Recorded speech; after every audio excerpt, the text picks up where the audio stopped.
right, what's up everybody? Hope you all are well. It is Saturday, November 4th, 2023, and we are back in New York City. I was in Miami for about 48 hours. Absolutely gorgeous, unbelievable weather in Miami. Now, you know what? It was actually quite windy when I was there, and usually in South Florida going into November, December, and the winter months, it's not really that hot and humid. I mean, you'd be surprised. The temperature is actually quite moderate. I think it only got up to about 78 degrees while I was down there. So actually it was really nice. So if you're thinking about paying a visit to Miami or South Florida, I would highly recommend doing so. If you don't like it extremely hot, I would do it December, January, February, something like that.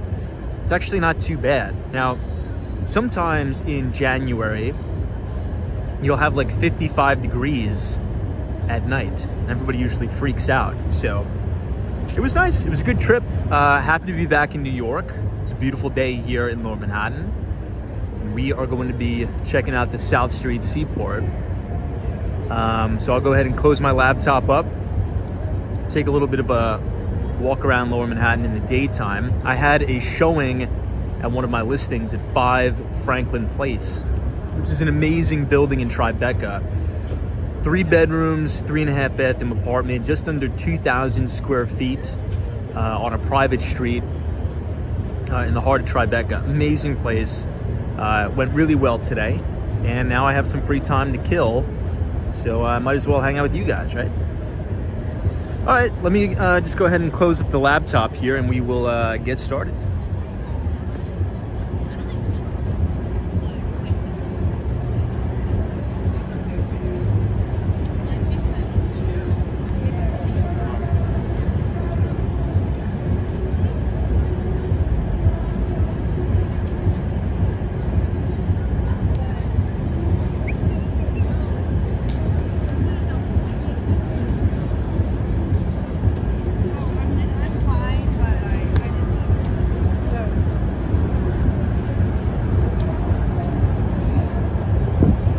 Right, and away we go. Everybody, what is going on? Now, I was in since I'm in Lower Manhattan, I went to my favorite coffee shop. If you're ever in or visiting, check out Black Fox Coffee, right behind the old Deutsche Bank. Hey, DLXX says, I never knew there was a Franklin Place. Knew about Franklin Street. I see it's like a connecting alleyway. Yeah, it's very exclusive, and it's a very, very unique property.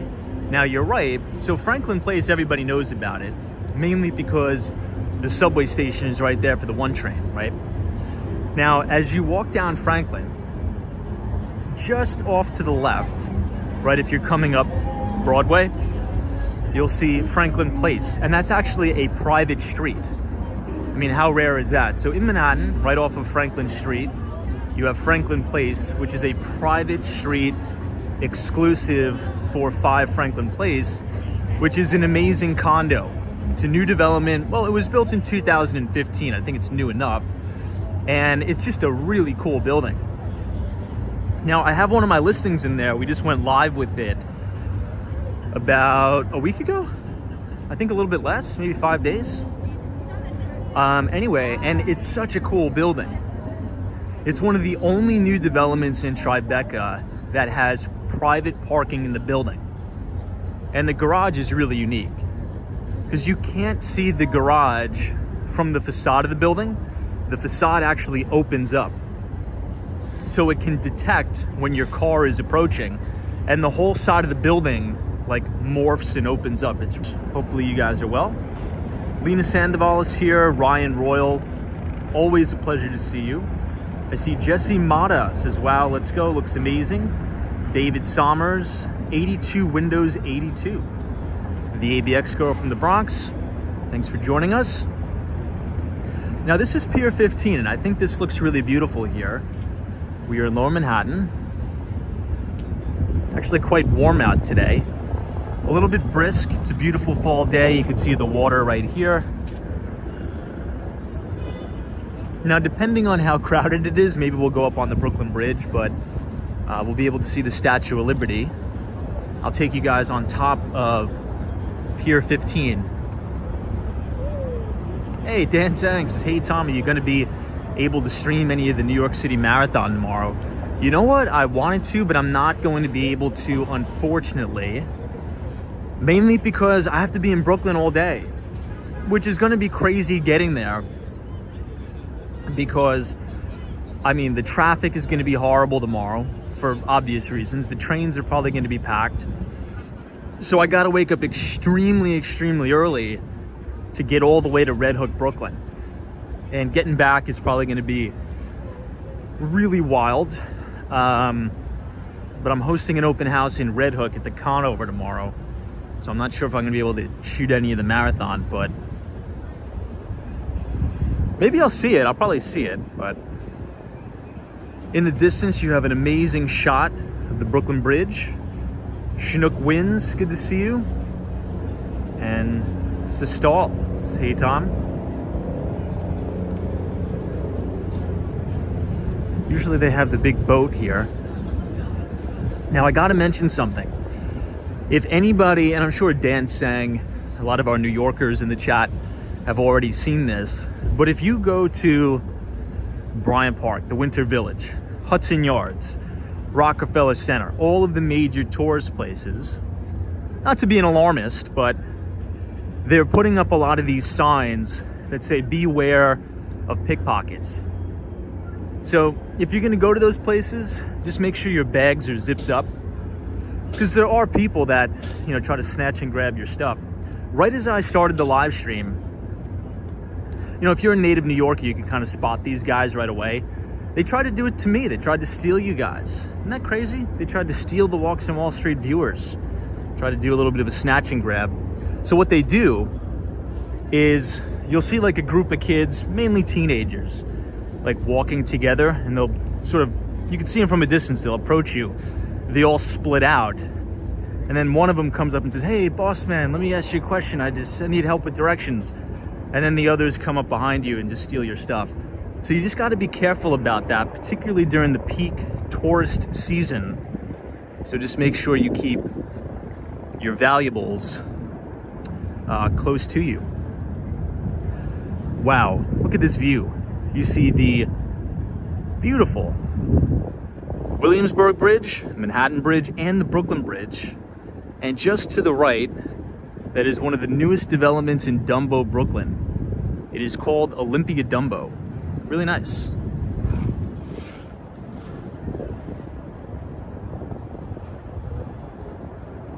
Sally is here. What's up? Dan Zhang says it's crazy that all those runners have to get to Staten Island around 6 o'clock in the morning.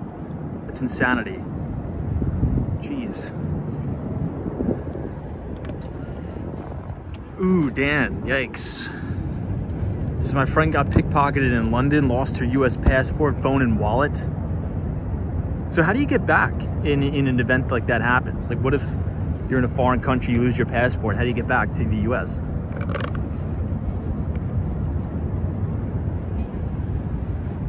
Now, this concrete building you see here, they've halted construction because they did a really shoddy job. And supposedly it's, you know, if they were to do any more work on the building that you see directly in front of us, it could potentially just collapse and fall down. So they have totally halted construction, and I'm not sure what they're going to do with it because it kind of looks like a big eyesore. I don't know how they're going to fix it. So it's just like this random concrete structure we have up there. Hey, Juan Fernandez, what's up? Says, hey guys, hope all is well. Glad you made it back to New York City safe. Thank you, Juan. Yeah, I mean, I had a really good time in Miami. I always have a good time when I'm there. Man, I wish I could have spent more time there, but Juan says, I'm currently in bed with the flu, feeling terrible. We'll get well soon. You know what's crazy, Juan? I know personally like 7 people who are really sick right now. Something must be going around. One of my coworkers was sick, and about 7 of my friends are sick with flu-like symptoms. Maybe it's just a sign of the year. You know, we're going into the winter time. Hey, Khalid Mohammed, what's up? Says hello, good to see you. Thanks for joining us, Khalid. Always a pleasure to see you. Kevin Campbell, welcome to Lower Manhattan. ABX girls, take a copy of your passport and lock it up in your safe. Yeah, I've been hammering the vitamin C. Now, when I went, my flight to Miami was absolutely just ridiculously packed. But my flight coming home was empty, absolutely empty, which is kind of nice.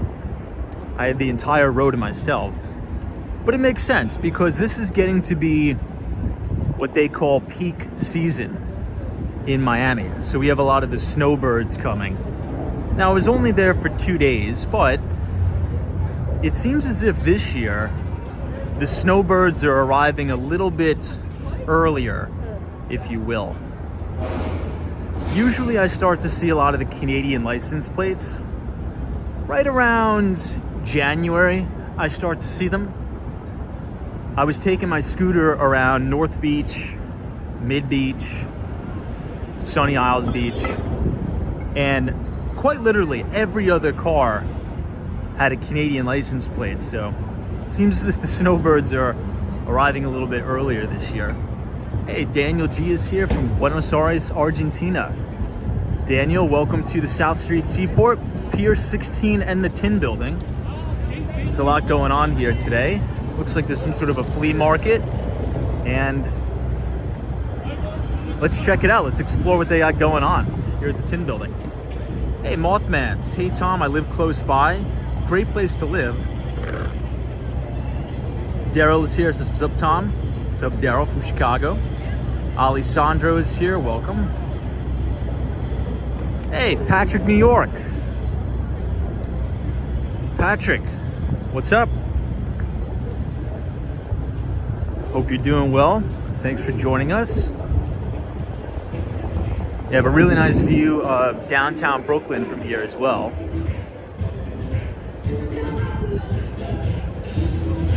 Look at the Tin Building. Just to the right of it, you could see a really good view of the Brooklyn Bridge, and I could tell it's absolutely packed up there. If you look closely, you could see movement on the Brooklyn Bridge, and it looks absolutely packed with tourists, which is good, right on one hand. You know, if you think back just 2 years ago, this was a ghost town. I would argue that tourist activity has, if not returned to pre-pandemic norms, probably has exceeded it, just because of all the pent-up demand coming back to New York City. So that's good to see. Hey, Brad, what's up? Hey, Tom, looks chilly out today. Yeah, I mean, it's definitely a change from the 79 degrees that I was in 2 days ago in Miami, Florida.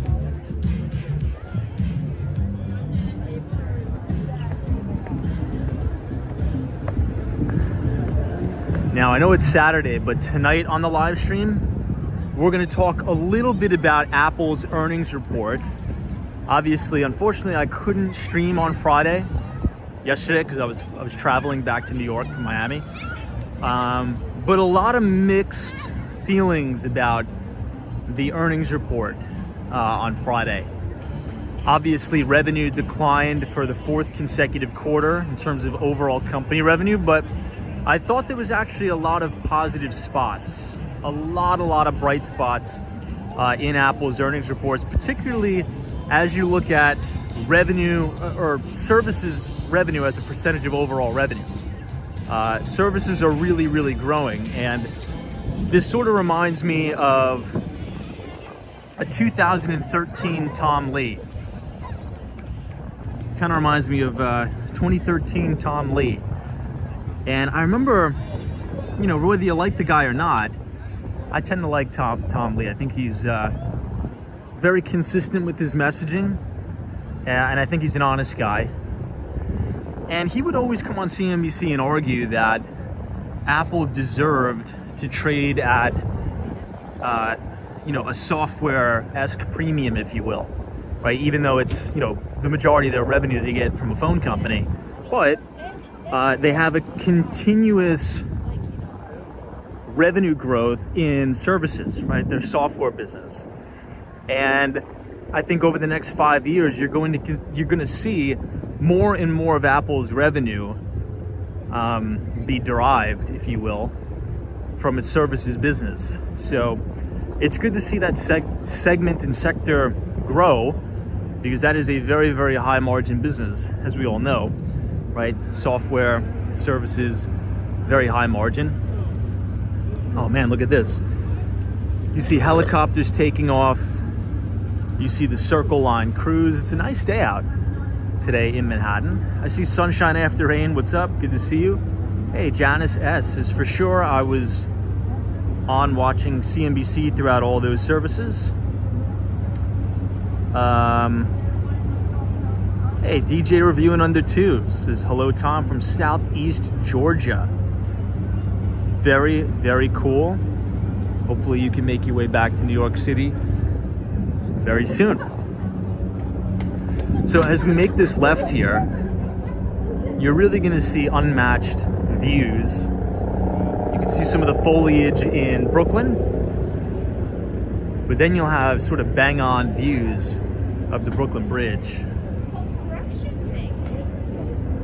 Let me know if the internet holds up, because sometimes the internet is a little bit shaky here, but I think they did a good job. I mean, look at all the seating you have here. Imagine sitting down right at the ledge here, you know, having a cup of coffee, having some lunch, overlooking all of Dumbo, Brooklyn, as well as the Brooklyn Bridge and the Manhattan Bridge. It's really quite spectacular here. And in the distance, as always, you have one Manhattan Square. And this huge glass building is one of the newest Extel developments. It's an ultra luxury condominium in the Lower East Side. Let's take a look at the cruise pulling out.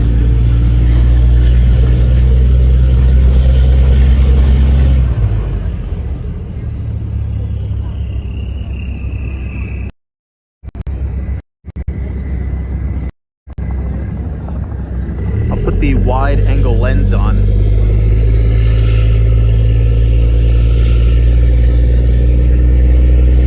Let me know in the chat, is it light enough out for the wide angle lens?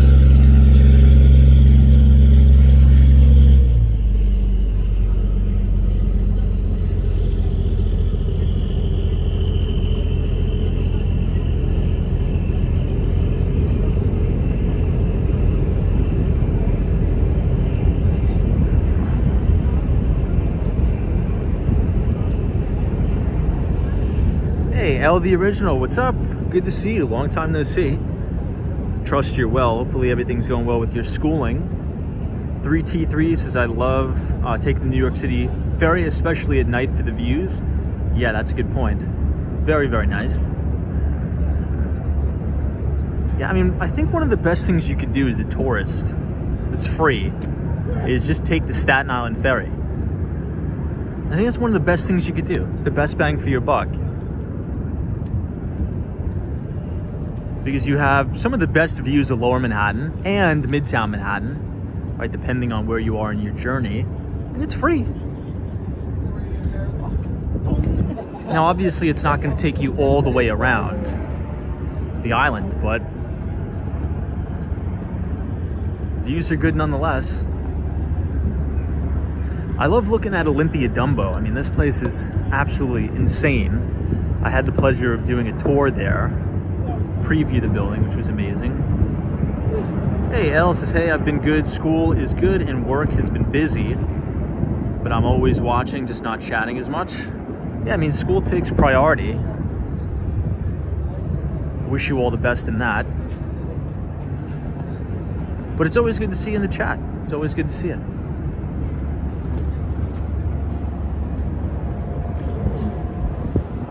Imagine the views from being in the helicopter up there.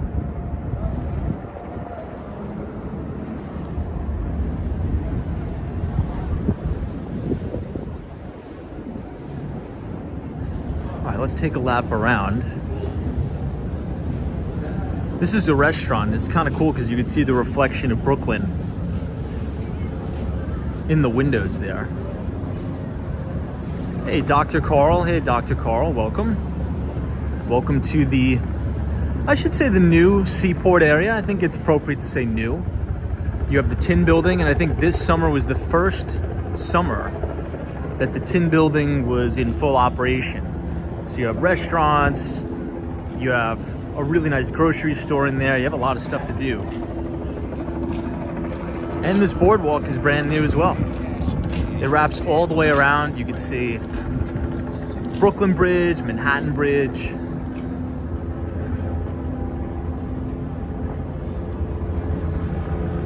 Hey, hang with Mark Mom, what's up?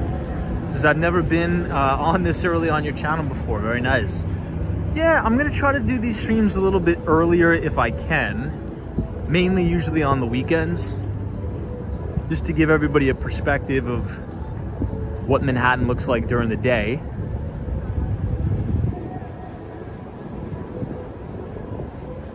But yeah, all of this is new, all brand new boardwalk, all brand new restaurants. I think they did a fantastic job. If you look in the distance, you can see the One World Trade Center over there as well. But yeah, I was in Tribeca today. I was hosting an open house for one of the listings we just went live with, 5 Franklin Place. Very unique property, and I thought it went well today. We had a good turnout. A lot of international buyers too. There was 2 families from Hong Kong.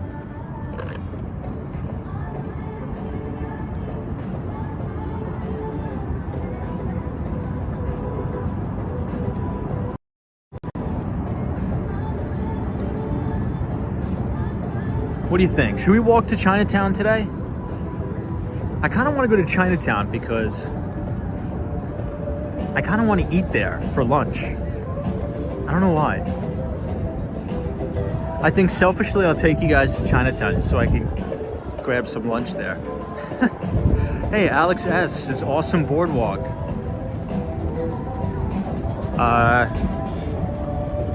Completed by a woman. Really? I didn't know that. I didn't know that, Alex. Cool. Hang with Mark Tom says, love the views. Miss New York City so much with the holidays creeping in. Why does work always get in the way? Ah, you got to carve out at least a couple weeks to get down here. Or up here, I should say. I was in Miami for 2 days. Took a little bit of a quick trip. And you know what? That's really all you need. Wow, this looks pretty beautiful here. That's an amazing backdrop. Hey, James Hall's here. Hey, James. Says, what's up, Tom? How are you doing this Saturday? I'm doing good. You know, I had an easy flight. I arrived... When did I arrive? Like right at midnight. I got back to my apartment maybe 1 o'clock in the morning, but it was pretty easy. And now just sort of hanging out in New York. Very thankful that the weather's nice. So... hopefully you're having a good Saturday as well.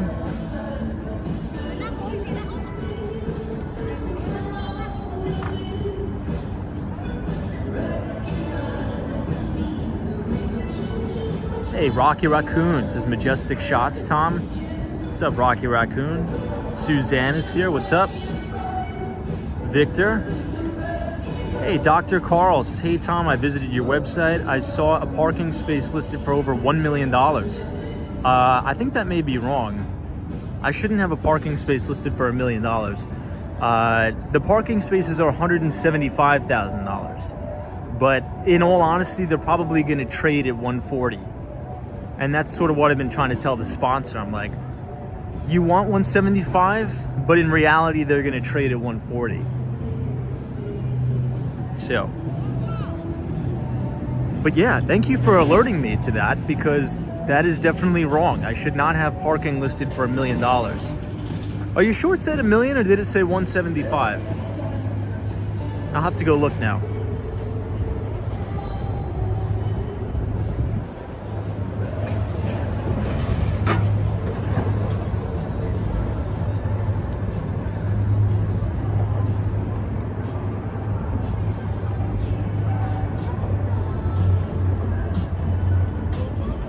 Hey, Juan Fernandez is Tom. If you had to pick one of the magnificent tech companies to put all your life earnings into, well, I wouldn't do that.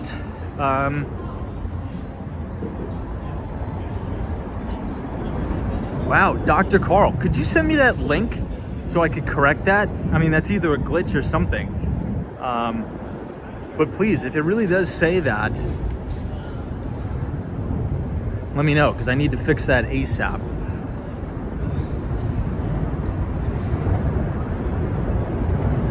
Now, Juan, I know that's like sort of a funny, goofy question. I'll say this.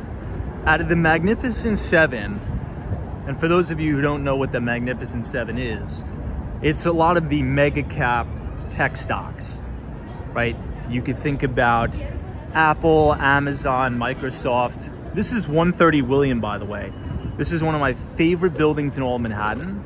The architect is Sir David Adage, and it's just an unbelievable building, and it's about 90% sold out. The thing is unbelievable. I've uploaded some video tours of the building, but anyway, back to the Magnificent Seven. As I think about, I like to think about what is the biggest TAM, and a TAM stands for total addressable market. So which of those companies is addressing the biggest market? And for me, I think it's a lot of the infrastructure plays. So what do I mean by infrastructure? Well, you know, if you think about artificial intelligence, machine learning, that's going to take a lot of compute power, a significant amount. So the companies I think of are the following. And this is really look at how beautiful the facades are here with the fire escapes. This is sort of very old. I mean, some of these buildings are over 100 years old. Hey, Manny Explorers, what's up, dude? Good to see you. But anyway, I think of the infrastructure plays like AWS, Azure for Microsoft, and Google's Google Cloud.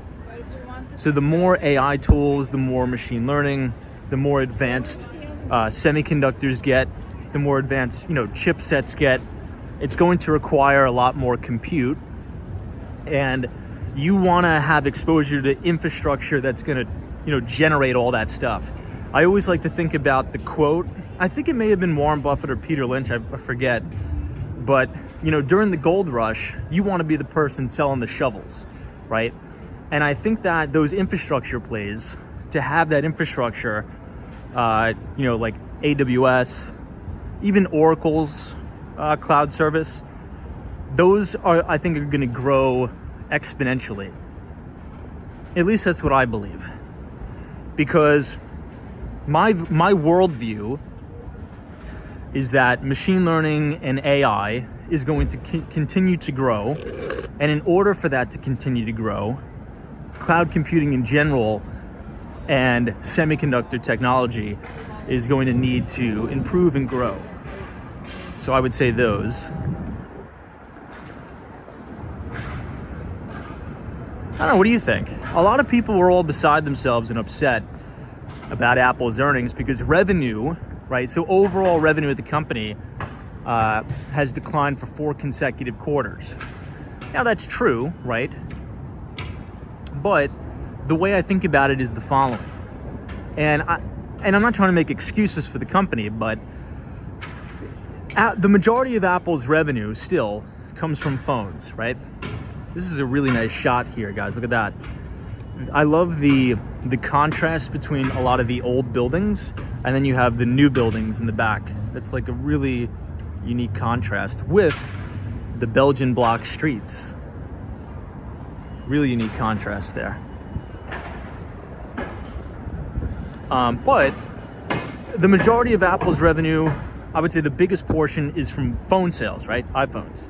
But during the pandemic, I would say mainly 2021, a lot of government, right, so fiscal spending went towards grants to state, local government. And at that time I was working in tech, right? And I would partner with a lot of the SLED reps. So for those of you who don't know what a SLED representative is, SLED stands for state and local government. So if you're an account executive selling into state and local government, it's considered SLED, state, local government education, right? Then you could have enterprise account executives, which sell to big Fortune 500, Fortune 50 companies and the like. And the salespeople who made the most money and who cleaned up and made fortunes, literally fortunes, just so happened to be selling into state, local government, and education during the pandemic. And what did they buy? Well, they bought massive amounts of laptops, right? So MacBooks, MacBook Airs, also Chromebooks in terms of, on the Google side of the house. And some of those orders per school district was like 40,000 units. I mean, I was, helping with some of these orders, like 40,000 Chromebooks. I can't say which specific municipalities, but, because everybody had to move to online schooling immediately. And all of these school districts had so much money to spend that they were buying hotspots, they were buying computers. And in my opinion, just from a lot of the deal flow that I've seen throughout COVID in 2021, that was about 3 years of tech spending for these school districts pulled forward into 1 year. So you had massive amounts of pull forward. So when you saw, right, the category of Apple's earnings reports that MacBook sales were extremely weak, well, a lot of people were freaking out and they were like, oh my gosh, it's cratering, it's falling off a cliff. I think that's going to normalize. I think if you saw really robust laptop sales, I would have been so shocked. I would have been so shocked because there was so much pull forward. So if you think about the life cycle of these products, it's usually about 3-4-ish years, right? Particularly, sidewalk's a little bit crazy here. Particularly if you're selling it to school districts, because the kids break them and things like that. So I think it was normal to see a slowdown in some of those categories, right? Particularly computers as well as MacBooks. So I'm not overly concerned about Apple's earnings. I thought it was a good quarter given the circumstances, but a lot of people are very disappointed. So.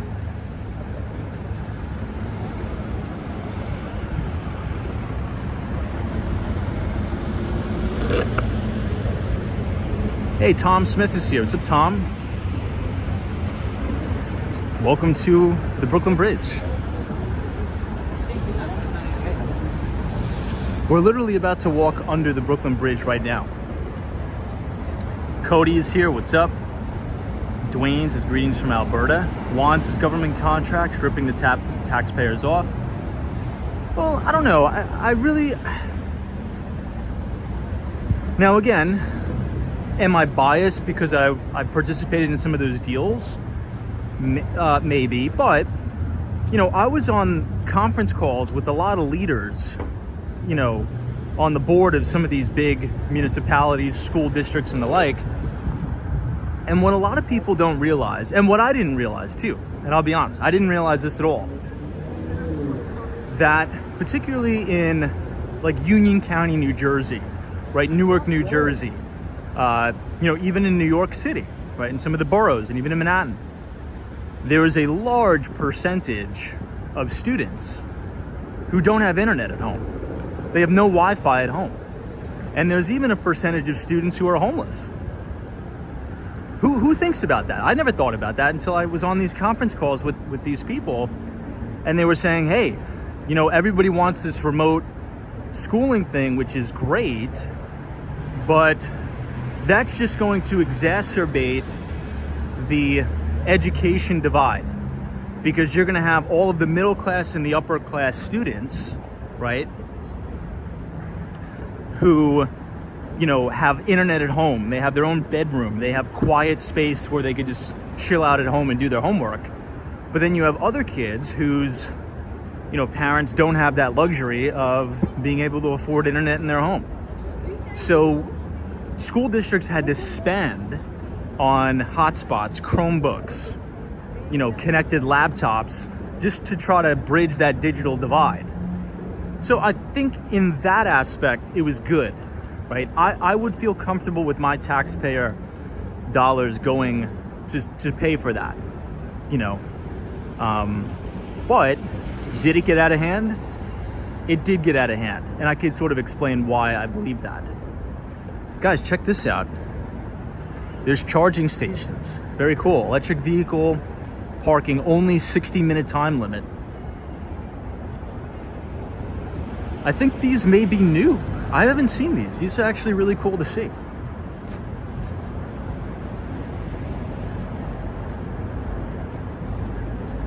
I'm curious. Look at that. So you just tap to pay, and I guess, does it tell you how much it costs? Huh. Cool. Anyway. Hey, hang with Mark Mom. Says, Tom, the schools will provide the laptops to the inner city kids, and there is a program for families to apply for free internet so their kids can learn at home. Yeah, absolutely. So that's sort of, I was involved in a lot of those deals. I was involved in a lot of that. But here's where it can get out of hand, okay? Here's where, in my opinion, where it got out of hand and where some of the spending got wasteful. It's sort of like politics with the allocation of these government funds. And wow, look at this. Another great shot of 130 William. Fantastic. Where it got a little bit out of hand, it's like you spend it or you lose it, right? So what happens with that system is if you don't spend the money, you lose the money, and then that means your department for the next year gets lower allocation, or it could potentially mean that. So it's almost like you're incentivized just to spend the maximum amount, which I think can be a little bit wasteful. And I think that's where you saw a little bit of waste. Hang with Mark Mom says, Tom, also homeless are encouraged to go to the public library for free internet usage. No, and I understand that, trust me. Like, I was very, very deep in the weeds with this stuff back when my previous career. The problem is this, and I've been more sympathetic to this and understanding since I've been exposed to it in a big way. It's easier said than done, right? If you tell me to do that, yeah, that's great. But imagine being 16 years old, 14 years old, right? Living in a broken home or homeless. And then somebody tells you, yeah, go to the library and go study. It's not happening. Like, just to be very blunt, it's not happening. They're not gonna do that. Because one of the most important things in a child's life is the parents, right? And if you don't have a set, stable structure at home, you know, and this isn't my opinion, this is just statistics, there's a higher probability you'll drop out of high school, you know, you'll turn to crime. So it's a systemic thing. It's a big problem. And if you don't have that structure, you know, you could provide all the resources in the world, and these people, and you know, unfortunately these people won't use it. So it's a big issue in the United States, particularly in inner city schools. And, you know, being a part of some of those meetings, it's a really big problem. And I don't know how we're gonna solve it, but I don't know. Thankfully, there's a lot smarter people than me working on those issues. I was just the technology provider to try to help facilitate it a little bit. But yeah, I mean, these are really good topics to think about because it does impact the economy down the road. It really does. All right, everybody, this is Pace University.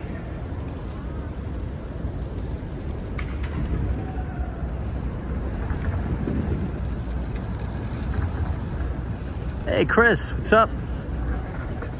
Good to see you, Chris.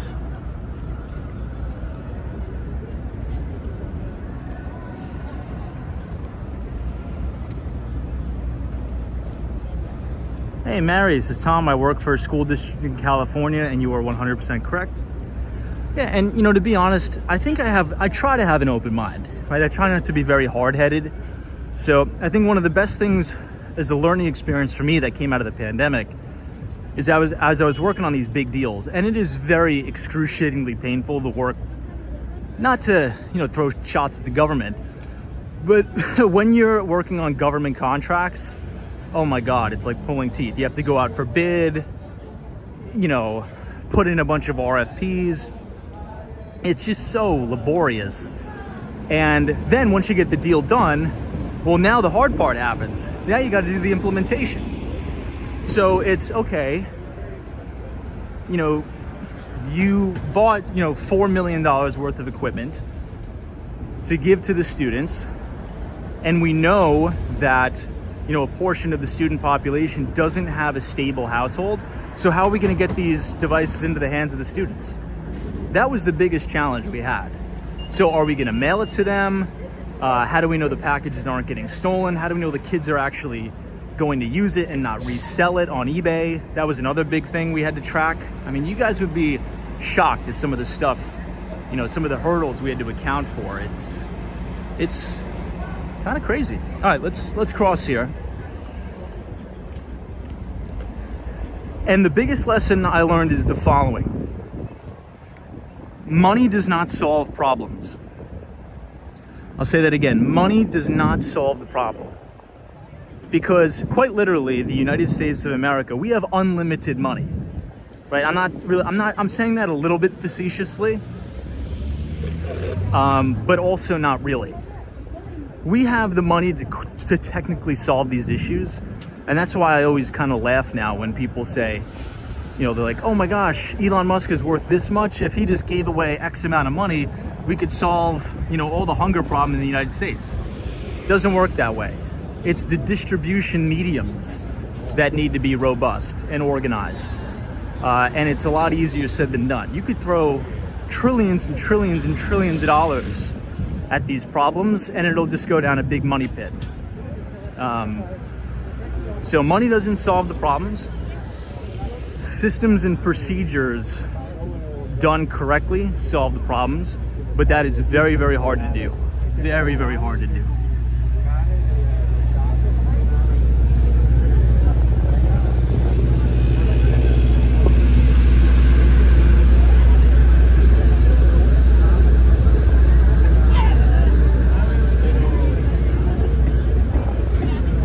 All right, let's make a little bit of a move around here, guys, and let's go to Chinatown, which I'm really excited about, by the way.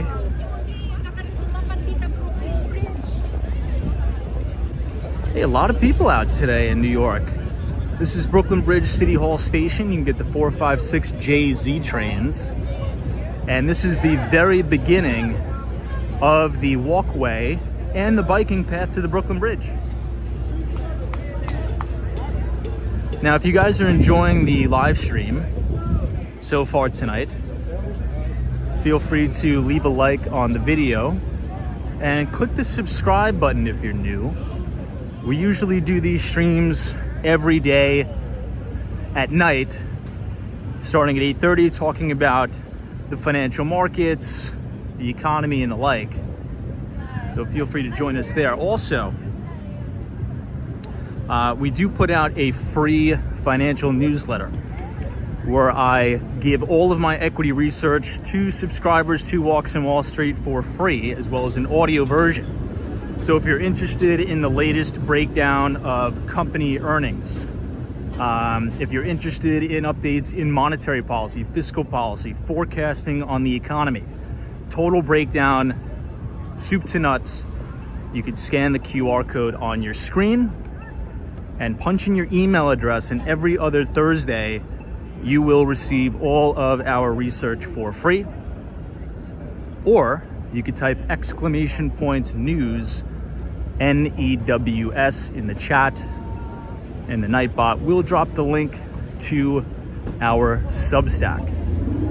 So God forbid if you miss a live stream, you can't join us, well, you could read the recaps and our deep dives into some of America's most successful companies. Now, is this the courthouse where they had the Sam Bankman-Fried trial? Is it here or was this somewhere else? I don't know. I wasn't really following the trial, but now I'm kind of curious because guess what? All of you were telling me that Sam Bankman-Fried is now guilty of those charges. Now, I don't know when his sentencing is going to be. Again, I haven't been paying attention to it. But I think it may have been down here, right?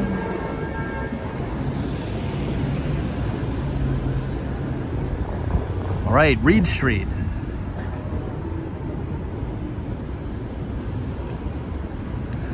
I think he's facing 110 years in prison. I don't think he was sentenced to 110 years. Hey, Sal Case. Tom, I love the live stream of Halloween. Thank you. That's one of my favorite streams to do every year, is the Halloween stream. This is one of my favorite streams to do. Hey, Ash says, 16-year-old Forex day trader from England. What's the best advice you can give me trying to get myself out of my current drawdown? Well, I would say this: if you're 16 years old, I wouldn't focus on trading Forex. I would focus on getting really, really good at a skill that is very much in demand in the marketplace. For example, maybe you want to have a career in investment banking, right? Working at a major Wall Street investment bank, right? Maybe that means you're going to be a doctor. Maybe that means you want to be a software engineer. Because where I think a lot of young people sort of go astray, and particularly with Forex, there's a lot of charlatans in that space that will market to younger individuals and say, oh my gosh, you could just stay home all day and trade Forex and you're going to be a millionaire. It's not how the world works. Every professional trader on Wall Street, right, if you work for an investment bank, if you're a prop trader in sales and trading or something like that, or if you work at a hedge fund, all of those traders have a salary, and a pretty big fat one too. So I would, if I was 16 years old again, I wouldn't focus on trading Forex. I would look at the marketplace and say, what can I get really good at? Whether that is me being a software engineer, or maybe I'm interested in finance. Maybe I want to go into investment banking, work on big M&A transactions. Maybe I want to sell software.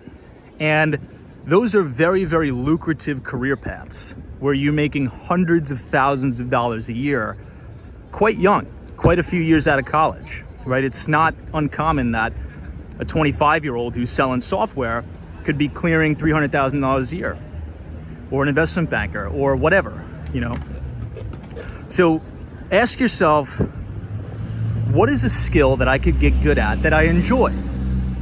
Then I would work that job like crazy for the next 10 years, save up a bunch of money, and now you have a huge war chest of money. Now you're gonna have, $500,000 and $1 million liquid, and then you could take that next step of learning how to invest that money properly, right? Through a systematic approach to investing. But I think trying to, trade a $10,000 Forex account when you're 16 to $1 million, just the risk reward ratio there is very poor. I would much rather grow my network in a very, very high paying career that's going to generate tons of money.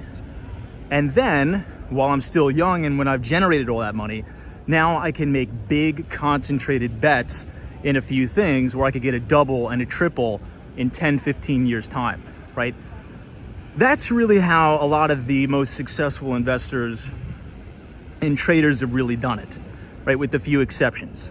Yes, David Shaw of D.E. Shaw, he has a very, very successful, quantitative hedge fund, D.E. Shaw.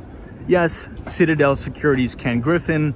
Yes, very, very successful quantitative hedge fund and market maker. Also, Jim Simons of Renaissance Technologies. Yes, but they all run quant strategies on Wall Street, and they're some of the most talented mathematicians in the entire world.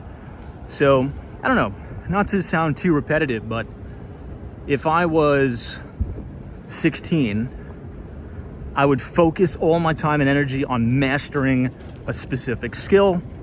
I would get a very, very lucrative, high-paying job, and then you have massive exit opportunities. Then go start your own company. Right now you have seed capital to launch your own thing or raise money from investors. That's what I would do. Hey, Chris, what's up?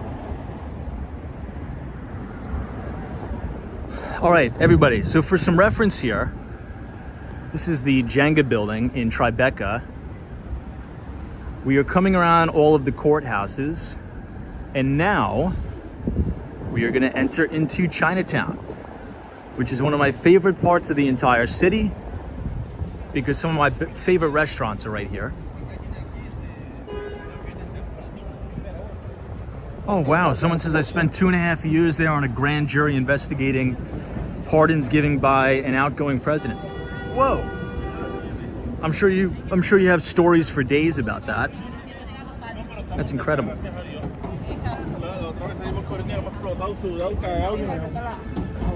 Hey, Hang with Mark Moms is Tom. When I was 16, I was already into knowing everything about accounting and finance.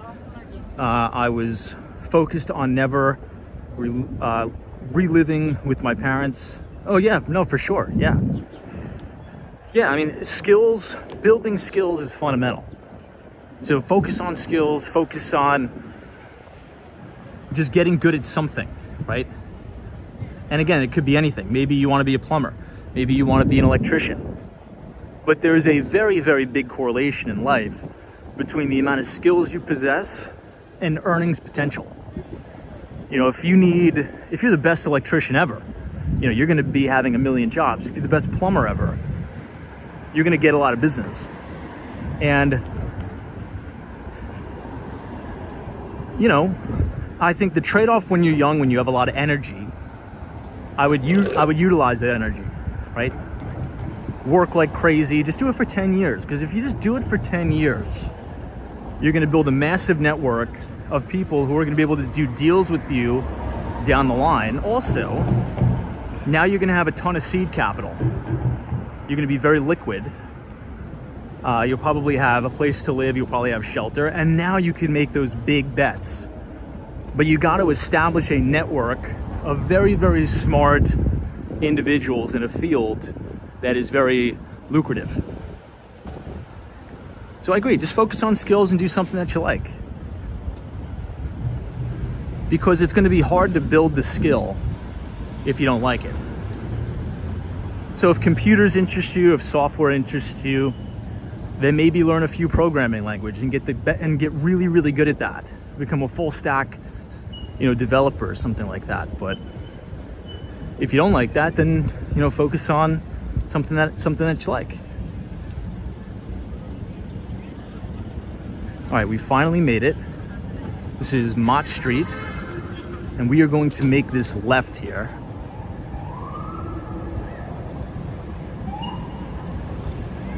Hey, look who it is. It's Bree Grams. Welcome back to New York City.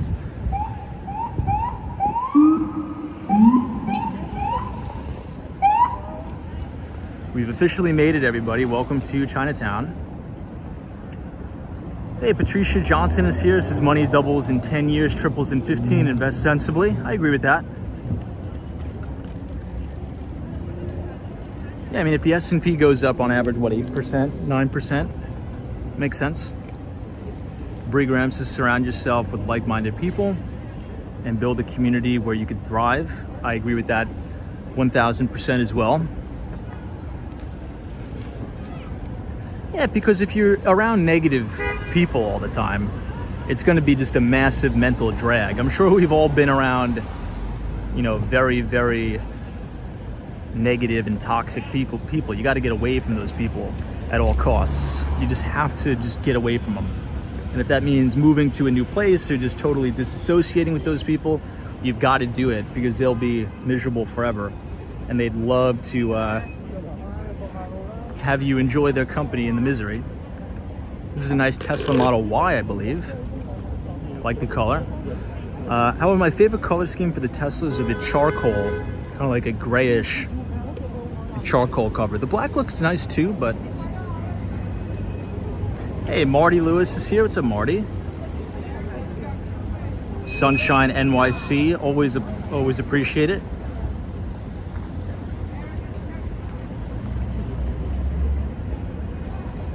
Hey, Chris. This is hone yourself when you have energy. I so agree. I agree so much. Yeah, that was probably one of the best pieces of advice I was ever given. Because if you think about it, and even now, I'm not super, super old, but I'm getting there. And I remember the amount of activity I could produce when I was 18, 19, 20 years old running around in the city. It was just sick, the amount of activity and the amount of output I could put out. I could literally work 20 hours a day, you know, nap for 4 hours and then get back at it again. Now if I did that, I would get sick and I couldn't do it. I think about, you know, 10 hours a day is my limit, and then I'm gassed. I got to get rest. So, and it only declines as you get older. So use the energy for good, right? Not partying and getting hammered and blasted. When you're young, you're going to accumulate a lot of capital, and then that capital compounds. As somebody said in the chat here, you know, money doubles every 10 years. Really good thoughts here in the chat, guys. I like this chat, even though it's not, you know, talking about companies. I feel very motivated. I feel like I want to sell something right now.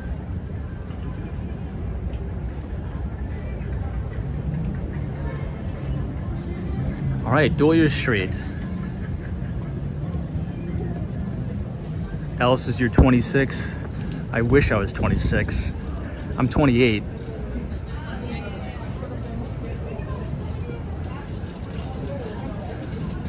Now, even though there's scaffolding all encompassing the building here, there's some really nice street art here, which we'll at least try to explore. You just have to kind of look through the scaffolding. So many colors in Chinatown. You'll notice a lot of the paper lanterns hanging.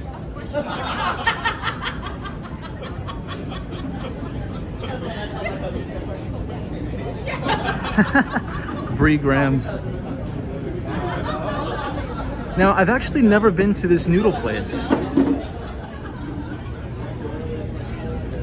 Probably because it's cash only. I very seldom carry cash, but it smells good, so I'd like to go.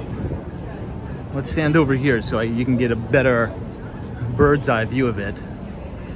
It says tasty hand-pulled noodles. What does that say? I'm wearing my glasses. My glasses are not adjusted properly. 1 Doyer Street. Yeah, cash only though. This is Taiwan Pork Chop House. Looks good.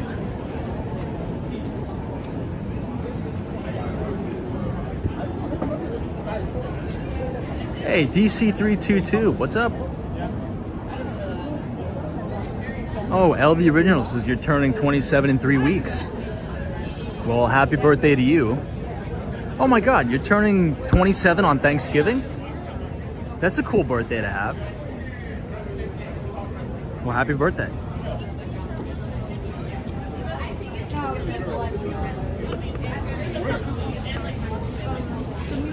Somebody says careers in agriculture. I don't really know anything about it, but we definitely need it. I think agriculture is probably the most important thing on this earth, right? We need to eat.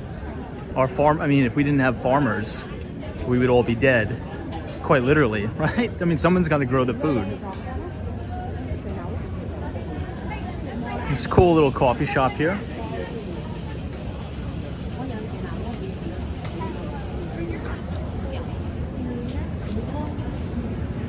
Very cool place, very colorful.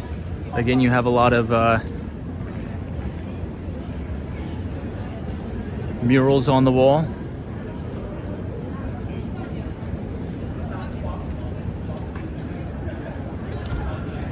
Ooh, look at this. I think this is my favorite shot of the day so far. You can see all the way down to Mott Street. You have the paper lanterns and everybody is sitting outside eating. This looks pretty cool. Hey, Ash 10 says, Tom, have you ever been to London? You know what? I haven't, but I'd really like to go. I would really, really like to go to London.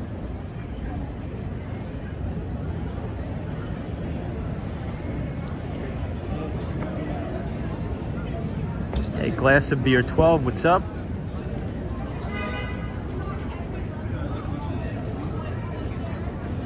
What do you guys think of Chinatown today?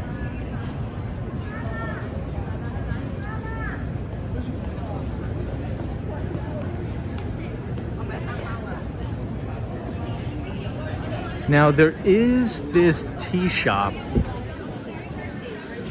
It's called Miss Du's Tea Shop. Very good.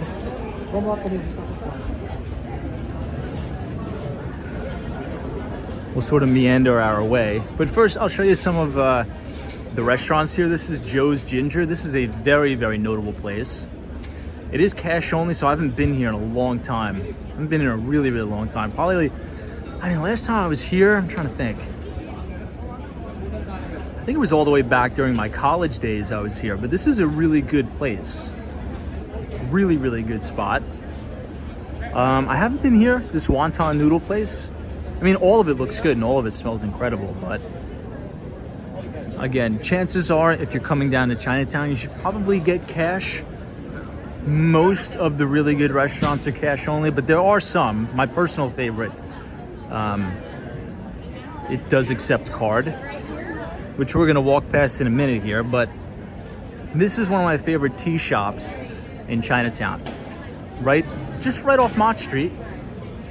Miss Du's Tea Shop, very good.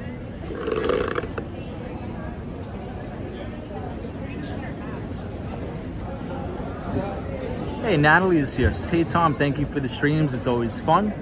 I appreciate that, Natalie. Yeah, I mean, the daytime streams when I could do it, which is very rare, but, you know, it's the weekend. I'm done for the day. I had all of my work events earlier on. I finished the day at 12:30, so can kind of take some time off and relax, I guess. All right, so we've made this right on Mott Street, and this is going to take us directly into Canal. So generally speaking, right, with some nuance, south of Canal Street is Chinatown, north of Canal is Little Italy. And yes, I know that there is some parts of Chinatown north of Canal Street, but the main parts where it's mostly, you know, very well trafficked and touristy here, that's a good way to remember it.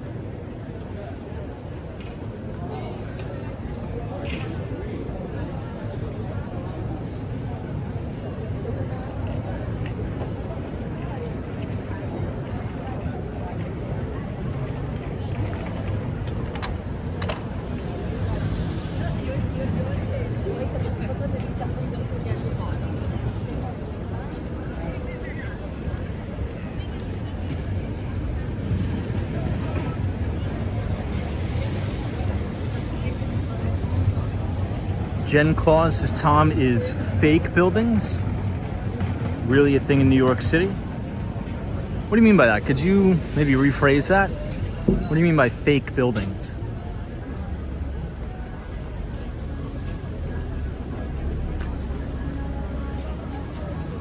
Hey, retired in Florida says, hello, Mr. Tom. Thank you for your streams. Serious question, why is your generation so anti-cash? I think it's a good question, but I don't think we're anti-cash. I just think we are pro-convenience, and we grew up in a different world, right? Like, I grew up, generally speaking, with smartphones all the time. My first phone was a smartphone. So, for the convenience of it, and it's been like this for generations, right? And we've had this conversation before. Usually older generations resist newer technologies. It's happened like that since the turn of time. It was the same thing with automobiles. I mean, there were protests in New York City against automobiles, and they split the island of Manhattan in half and said, hey, you know, the north side of this street is going to be all horse and buggies, and then the south side of this street is going to be all cars. So people were protesting motor vehicles in this country at one point. And if you're a kid that grew up with a smartphone and online banking, and you could tap two buttons on your phone and tap it at the cashier and pay for your stuff, as opposed to, you know, clanging and banging around a bunch of change in your pocket, it's more efficient and it's more convenient. And at least that's how I feel about it. I don't want to carry around cash. I don't want to carry around a bunch of change and lose it and get it stolen. I want to just have all of my banking information on my phone where I could just tap it and pay for all my stuff. Very convenient. And I think society is going to continue to move that way. You know, there was a time in society where we, you know, bartered. You know, I traded you one of my sheep, you know, for a different product or service or something like that. This is my favorite restaurant in Chinatown. It's called 45669 Mott Street. This place is fantastic. I'm probably going to eat here today. Really, really great. You know, and there was also a time throughout history where we used seashells as currency, and people really wanted to continue to use seashells. So there's always going to be some resistance to technology, just because humans, the way we are programmed, we're not programmed to succeed, we're programmed to survive. And that's why we have the fight or flight response, right? That's why majority of people are nervous of public speaking, right? Because your body is like, oh my gosh, just, you know, sit in the back of the room and hide and you'll feel safe. You know, when you get up in front of the room and speak to a bunch of people, that is not normal to do. So your body wants you to naturally just survive. It doesn't want you to thrive. So when you feel things that are a little bit, you know, out of your comfort zone, you should force yourself to go to that, even if you don't want to do it, because that's how you're going to grow. And that's the same thing as society, right? I'll make another prediction that's going to sound crazy. Everybody, and this is going to sound really crazy, but almost everybody is against the Neuralink chip, right? Implanting a chip in your brain.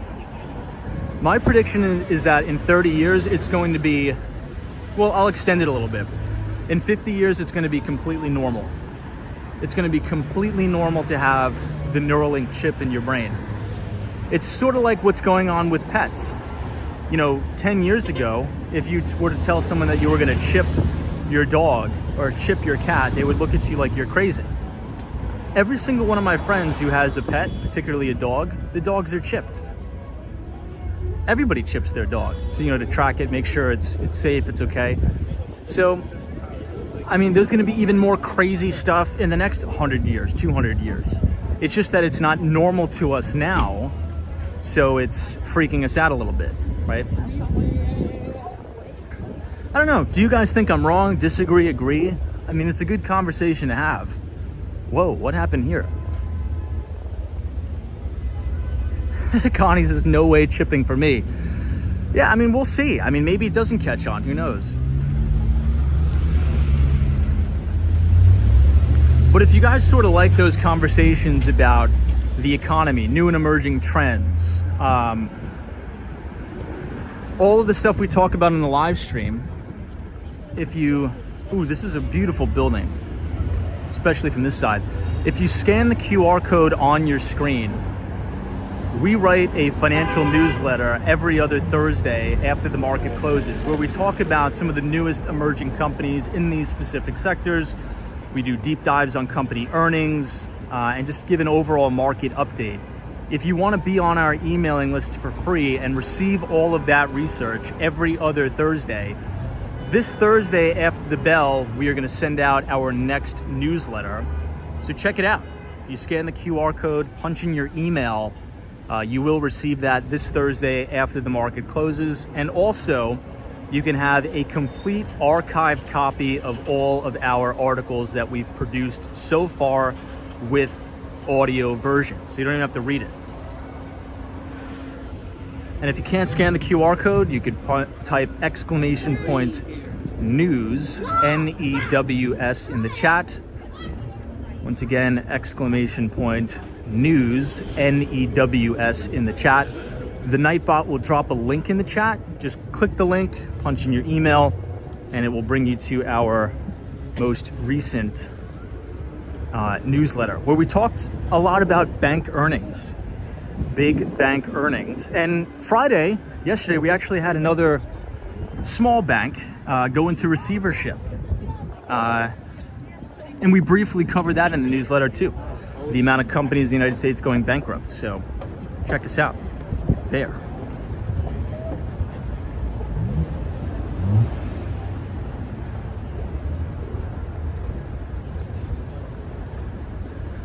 This is First Republic, which is now owned by JP Morgan Chase.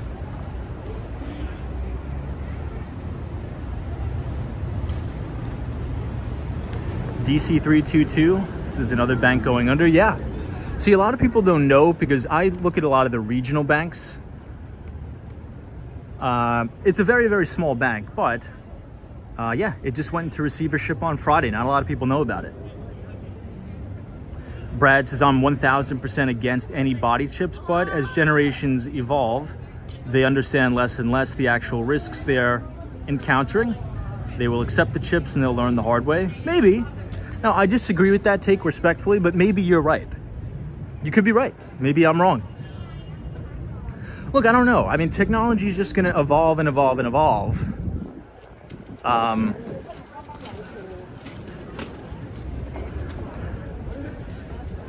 I tend to,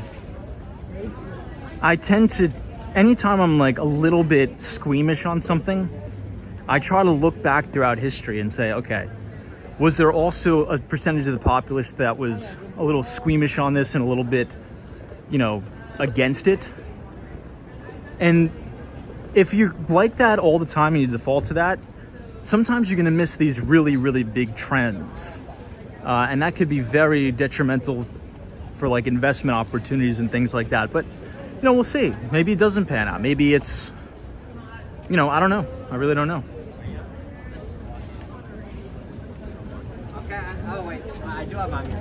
Now, here's another sort of way I think about it. Everybody's afraid of the Neuralink, right? We are already, as humans, here's another Tesla Model Y. As humans, we are already supercomputers. We are already sort of like cyborgs in a way. And I'll sort of explain my reasoning behind this. The only difference, in my view, is latency. I'll say that again. The only difference is latency. You know, back in the 70s and 80s, when my parents were growing up, right? If they wanted to know like some weird, random, one-off fact, they would have to go into a library and actually physically sift through encyclopedias and books to try to find that answer, right? And I always give this example.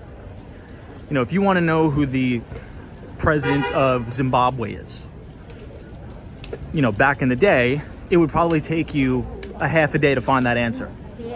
Now, I could literally roll off the side of my bed and say, hey Siri, who is the president of Zimbabwe? And it'll say, the president of Zimbabwe is boom, instantaneous answer.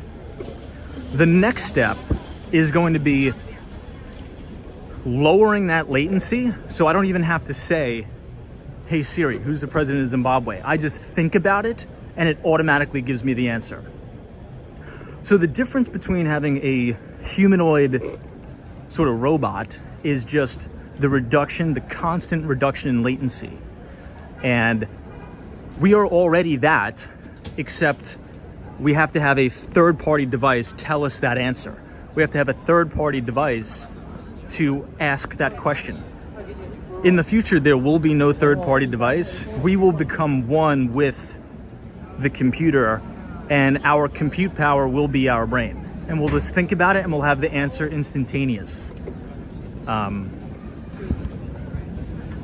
That's sort of my thesis on it. Oh, no way, Storm Rider, did I actually activated your Siri? I apologize. I mean, what do you guys think about that? I mean, that's sort of how I think about it.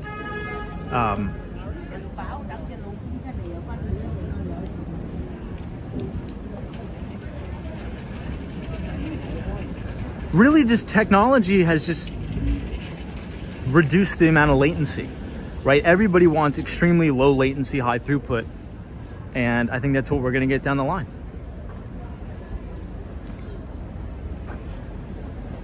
Hey, LA, thank you so much. Says cheers, everybody. See you next time. See you very, very soon. New Jersey Coast, welcome.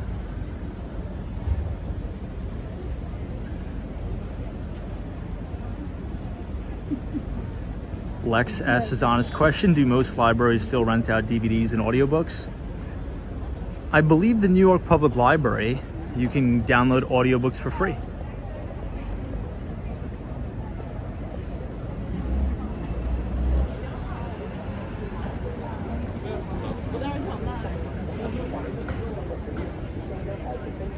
All right, now we've crossed over to Little Italy. Let's check that out and explore it a little bit.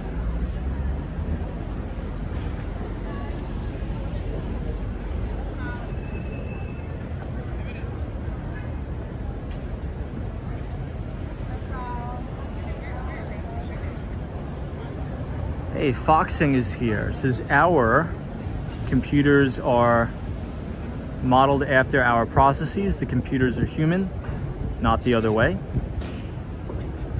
And I think that's a major concern of AI, right? Now, I tend to be an eternal optimist. I tend to always, I try not to default to the negative, but it is possible that it could be like an AI dystopian hellscape if we have the wrong people and the bad actors programming and training our AI, right? But I don't think that's gonna happen. I think AI will be used for good. Because if you train these algorithms to spit out an output that is just ridiculous, then yes, that is a major, major problem. But I'm optimistic it won't turn out to be like that.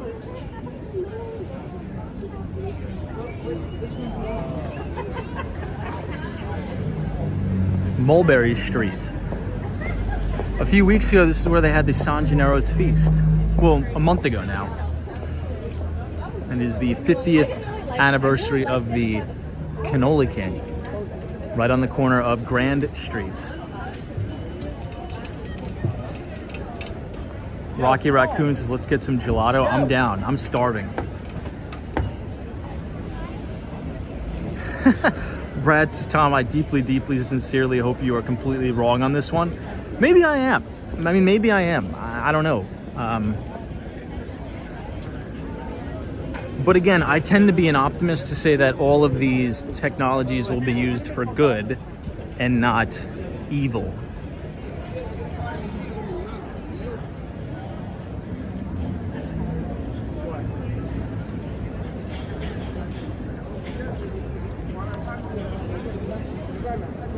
I love how they close off the streets on the weekends to allow only pedestrians.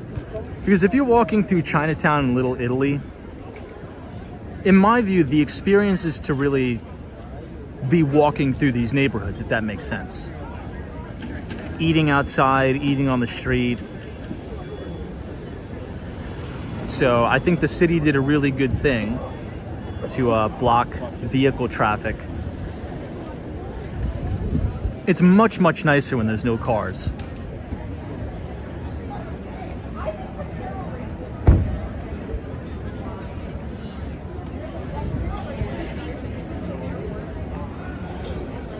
Hey, Real Arts. Tom, you got back from Miami very fast. I know, we were only there for about 48 hours.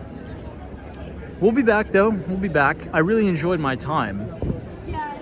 It was a great recharge. I think I may do that more often. Now, I'm reading this book. I don't want to recommend it yet. I have a new rule. I won't recommend a book unless I've read the entire thing, just because the book may turn out to suck. But so far, I'm reading this interesting book, really interesting book about time boxing. It's about boxing off your time and maximizing productivity. And essentially, the thesis of it is you need to work in very, very short, intense bursts and just maximize productivity and absolutely crush. But then you need to go 180 and do the complete opposite and totally turn off and relax for like 2 to 3 days at a time. And if you do that, you will feel like a new person, totally recharged, and then you get back after it relentlessly. And this way, well, according to the book, you'll avoid that burnout and you could sustain much, much longer and become more productive, right? Because what I'm trying to do is not necessarily work more, but get more out of my work, right? So maximize every second and just absolutely have productivity levels go through the roof. And I just got back from Miami, 48 hours, and I was doing a lot of work down there, but just the change of scenery, just being away from the city, being at home, I feel like I could freaking run a marathon. I actually may run the marathon tomorrow. I'm not even signed up to do it. I'm joking, but you kind of get what I mean. Just that 48 hours in a place that's not dirty, it's sunny, it's beautiful, the weather's amazing, I'm riding around on my Vespa. I'm ready to freaking sell something like tomorrow. I have unlimited energy just from taking those 2 days just to chill. So yeah, I'm gonna try to do that more. Just work in crazy, crazy intense short bursts and then totally have a kill switch and then get after it again. So we'll see. I haven't finished the book, so.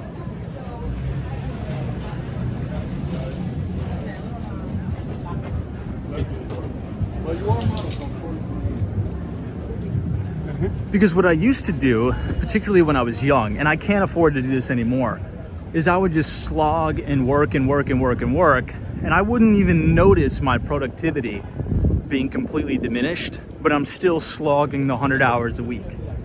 That's not doing anybody any good. So if you can, work the 60, 70 hours a week and absolutely crush it, and then, fly to Miami for 2-3 days, turn off everything, and then get back after it and absolutely kill.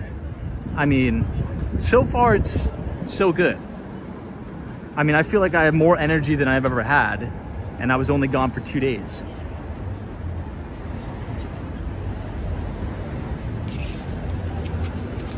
Lex says, I love the Miami videos, but I feel kind of lonely there. New York is where it's at for me.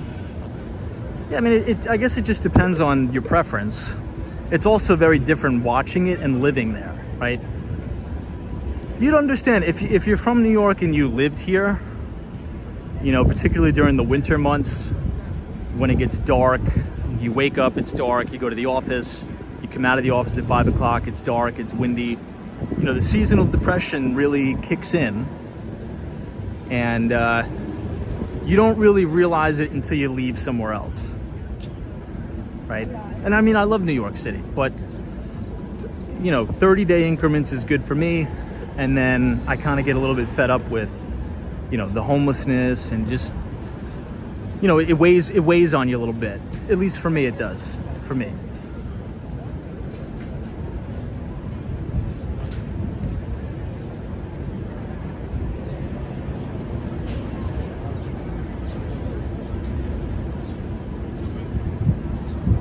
Wow, Patricia says, I'm an operating room nurse. No slogging allowed. Well, thank you for your service. I really do appreciate that. You definitely...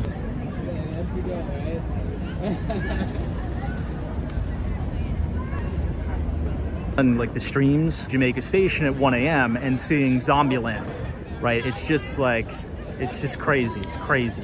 It's absolutely crazy. But it's those hot spots. It's not all over. Like here's beautiful. It's fantastic. Everybody's out having a good. You don't want, number one, you don't want to see people, so you got to take breaks from it a little bit, right?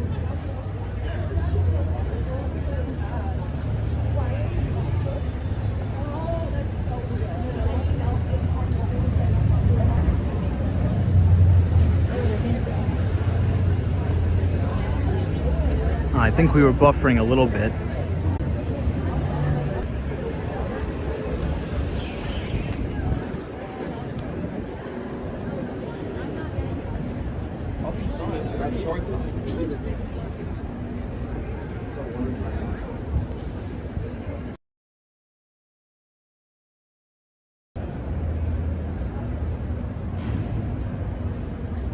I think we should be back now. I think the signal should improve.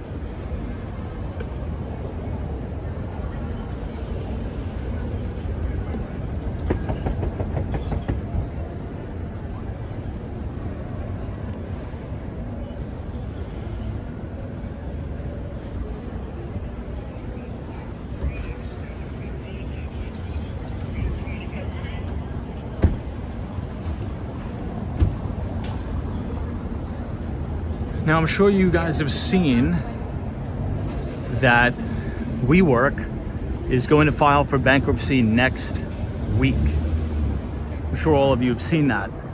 Now, if you're following me on Twitter, you can follow at Walks Wall Street on Twitter. And about 3 months ago, I posted a very interesting thesis as it relates to commercial real estate. And, you know, I don't want to give all of it away because I'm actually going to do a write-up in the newsletter. But WeWork leases a hell of a lot of square footage throughout major office buildings in America, and they act as anchor tenants. And I posted this on Twitter. I said, I think this is a really bad idea for office operators to allow WeWork to act as an anchor tenant, right? For obvious reasons.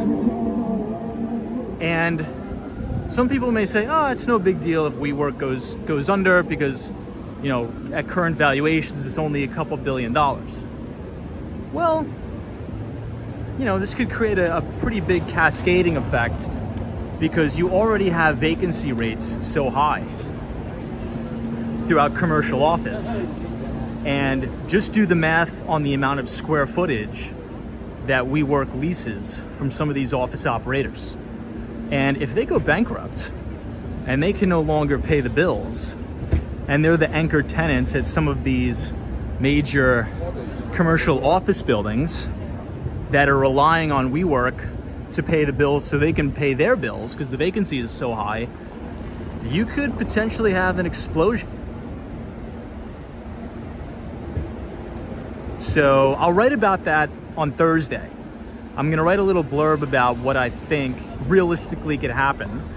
We'll break down the exact amount of square footage that WeWork leases and the overall gross exposure to CRE that I think could be a little bit iffy here. So if you want to read that, I'm going to post it on Thursday after the market closes. We're going to touch on Apple earnings, but we're also going to lay out that interesting thesis of WeWork and what it means if they go bankrupt. And they're probably going to file for Chapter 11 on Thursday. So if you want to read that, you could either scan the QR code on your screen, punch in your email, and then Thursday, and click the link. But until then, guys, I'm gonna go get something to eat. I'm gonna enjoy the rest of the day here in New York City, and I will see you all tonight. Let's do that. I'll see you guys all tonight at 8:30. So we'll regroup then. If you enjoyed the stream, leave a like on the video, click the subscribe button if you're new, and again, if you want to be signed up to receive all of our equity research, analyzing the stock market, global capital markets, and commercial real estate, go ahead and scan the QR code, punch in your email address, and you'll get it every other Thursday. You can also listen to the audio version. So everybody take care, and we will see you tonight at 8:30. So Susan Wolin, Alexander, Marcio, DC322, Ryan Royal, Patricia Johnson, Hang with Mark Mom, the 79FH Frank, L the Original, Daniel, Chris, good to see you, Chris, Lex S, Sunshine After Rain, all of our moderators, Jen Claus, Juan Fernandez. All right, everybody, there's always a bull market somewhere. You just need to know where to look. I'm gonna go back to Chinatown and get some food. Take care.